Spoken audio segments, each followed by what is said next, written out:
Hello guys! Magandang hapon sa inyong lahat. I am Chirgas Mamasgari Channel, a faith healer, also a tarot reader. So ngayong hapon na to, tignan natin ang kayang gusto sabihin sa inyo ng ating mga gabay. So this is a special pasilip na para sa ating mga kapatid na Sagittarius. So guys, this reading is within February 20 hanggang February 28 for the sign of Sagittarius. So Sagi, welcome to my channel.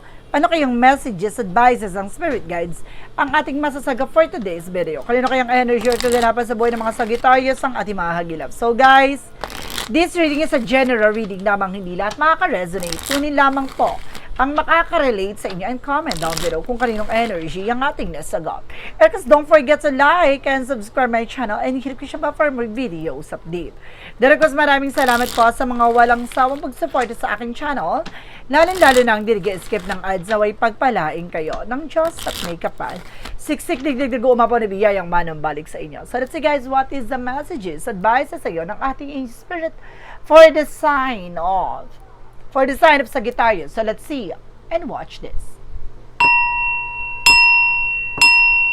Ano kaya kaganapan sa buhay ng mga Sagittarius ang ating magilap? Tuklasin at bulabugin natin.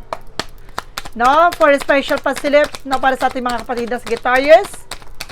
So there's a 5 of Wands. So there's nothing complication. Or maaring may mga, there's a competitors. No, may mga bagay maaring magbigay komplikasyon.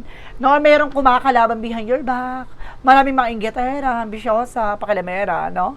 O maaring mayroong mga, kumbaga malason sa eksena dito. Ganon. And there's a judgment. Talagang paalala na you need to pay attention. May evil eye. No? Ang lakas ng atake nitong evil eye na to, no? Talagang pinapaalalahanan ka na you need to pay attention.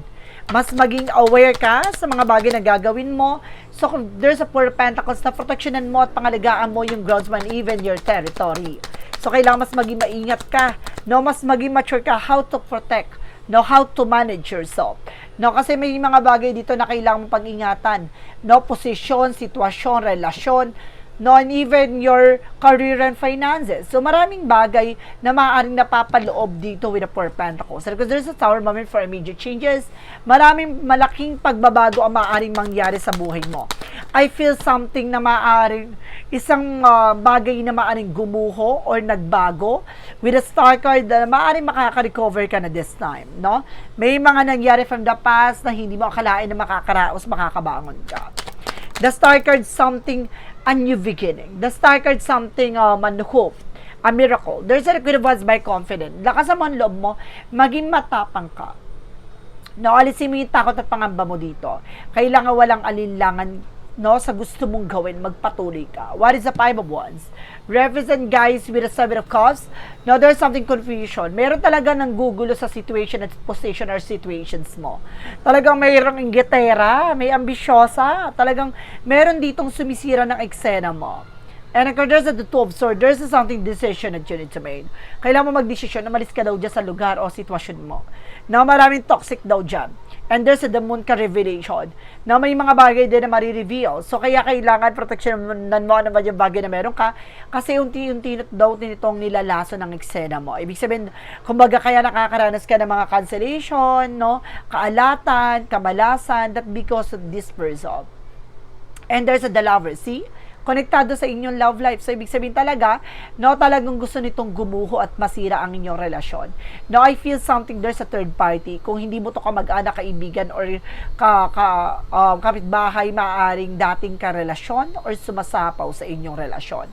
No, there's a competitors, the 5 of Wands, ibig sabihin may competitors talaga, may kukompetensya talaga. Ibig sabihin baka may toxic family dito or toxic ex. No, there's a 7 of Swords with a sneakiness, no? See, there's a cheating lie on you. So, meron dito may pag-asap, no? Pero, ang pinapakita dito, meron kasinungalingan taglay. Na talagang magaling magpanggap, magaling magpaikot, ganon. And of course, there's something with a time and something of perfect timing. So, pinapakita dito, na ito na yung panahon at pagkakataon na kailangan mo mas maging malakas, mas maging matibay.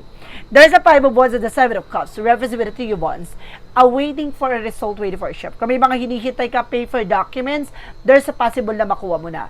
Na may mga darating dito mga opportunities, may mga darating na bagay na akalain mong hindi mangyayari. Pero ang I feel something na parang kinokontra o hinakarang nito ang magagandang kapalaran sa iyo.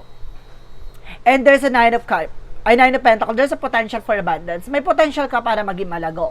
No, kailangan mo magdesisyon na kailangan mong putulin ang cord or kadena na nagdudugtong from this person sa ginawa niya, no, sa inyo. No, of course, there's something that's working with confident, lakas naman loob mo. Maging matapang ka, no, maging malakas ang iyong pakiramdam. Na masisense mo naman yan during midnight Mararamdaman mo tuwing madaling araw, mayroon kang nasisense na kakaiba dyan. No, maaring hindi ka makatulog ng wasto, o maaring nananaginip ka ng kung ano-ano. No, kung ahas, traidor, kagat ng aso, kagat ng ano man. Kumaga mayroong bagay na maaring magbigay ng pahiwatig, pangitain sa'yo. Angels messages o angels synchronicities. There's something, guys, with the Two of Wands, there's a choices. Piliin mo yung mga taong pagkakatiwalaan mo. No, dahil sa relasyong binuo mo, mayroon sa paligid mo sa mundong ginagalawan mong maaaring sumira at merong lumason sa eksena mo. There's something, the Eight of Wands, so there's a communication. Meron dito nagbibigay ng komunikasyon. So, ibig sabihin, I feel something, an ex na may ex dito at may familia na traidor na sumisira sa inyong relasyon. Maaring hindi katanggap ng person mo, ay yung family na person mo. No, maaring meron ditong, kumbaga, kumukontra, no, at merong umi-extra. Ganon. Kontrabida at extra.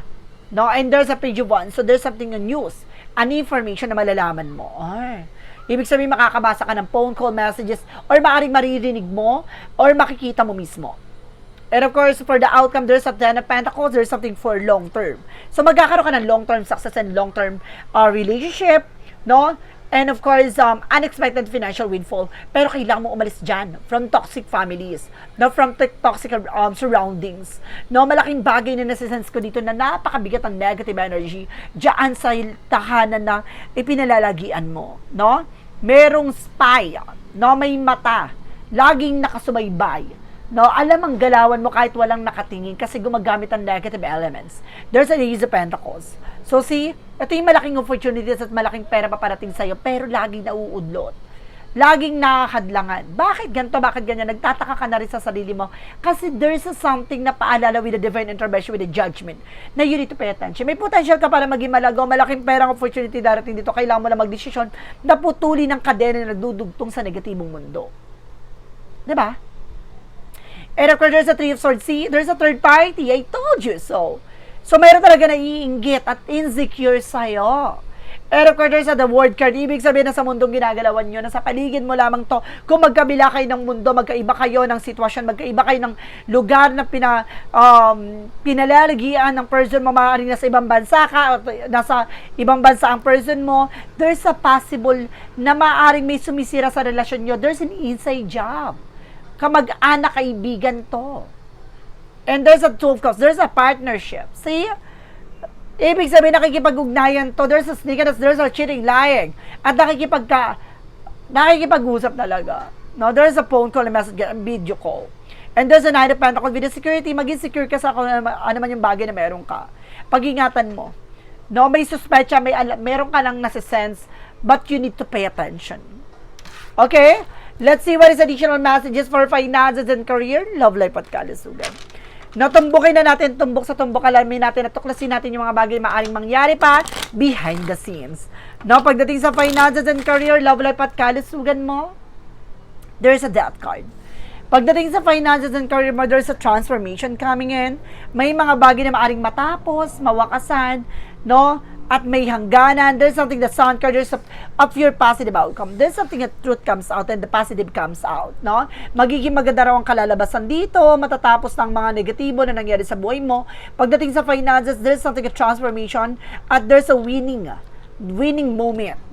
And there's the King of Swords, stop the pattern. Si putulin na naman yung bagay na hindi nag-serve, or putulin na naman yung bagay na nagbibigay ng negatibo or kamalasan sa buhay mo, sa sitwasyon mo. And of course, there's a Knight of Wands, so continue what you're doing. May hinala ka na. I feel something na parang gumagawa ka na ng hakbangin pero hindi mo pa alam kung anong kailangan mong gawin.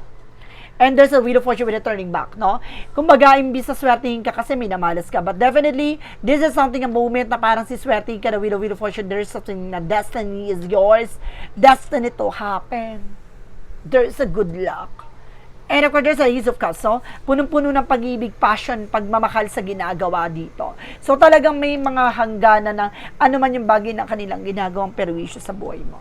Pagdating sa love life, there's a Knight of Swords. See, I told you, nagkakaroon ka ng anxiety, sleepless night, ginagayuma yung person mo, it's either you. Connected kayo dito. No, of course, there's a justice card. No, meron ditong justice. No, may balance at karma dito, huwag ka mag-alala. And there's a 6 of Wands for Victor, magtatagumpay kayo ng dalawa ng person mo. No, and of course, there's a 7 of Pentacles with a harvest sign, so anihin nyo. No, anihin nyo yung mga bagay na alam nyong pinunla at pinaghirapan nyo. And there's a the Fool card. No, there's a new beginning. Mag-ingat ka lang sa pagtitiwala. Masyado ka kasi mabilis maniwala. And there's a 6 of Swords. Kailangan nyo kasing umalis talaga. O kailangan umalis ng person mo jump from a toxic families. No? And of course, pagdating sa kalusugan mo, there's a 10 of Wands, something burden. Ganon din sa kalusugan mo. Kaya kung ano nararamdaman mo, gusto ka nito masyegi, oh. With the death card, gusto ka nitong mamatay dahil kung ano nararamdaman mo. No? Parang nawawalan ng hangin yung utak mo. And of course, there's a 3 of Cups, third party.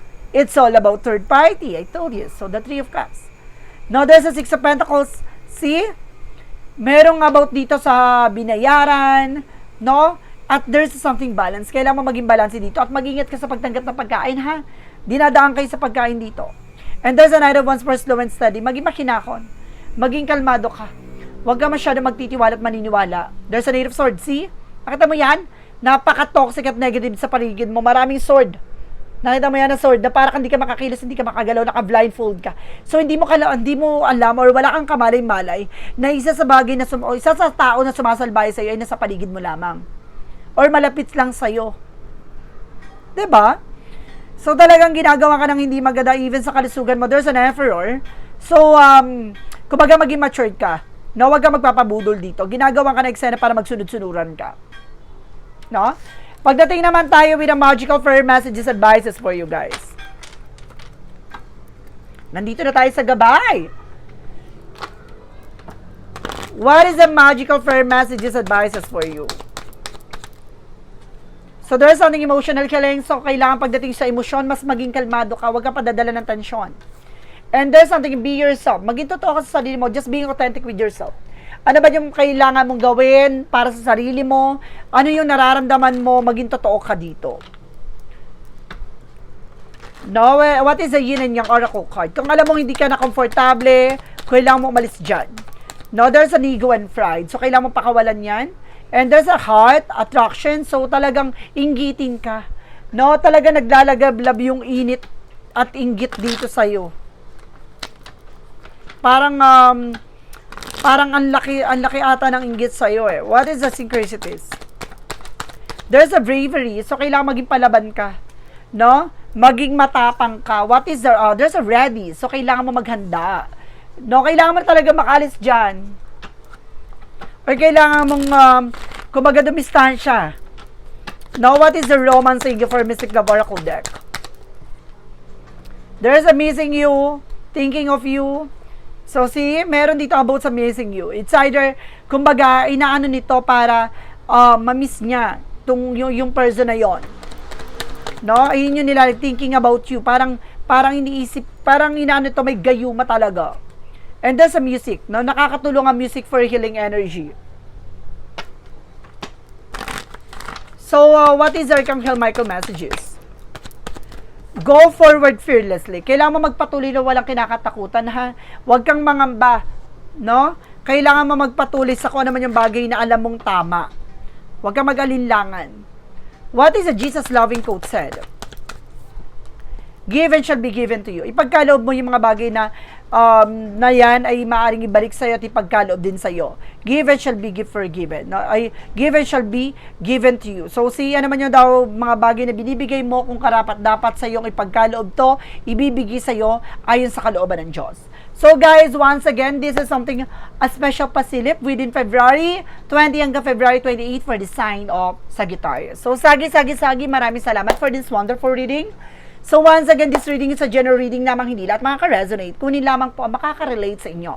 And comment down below kung kaninong energy ang ating nasagot.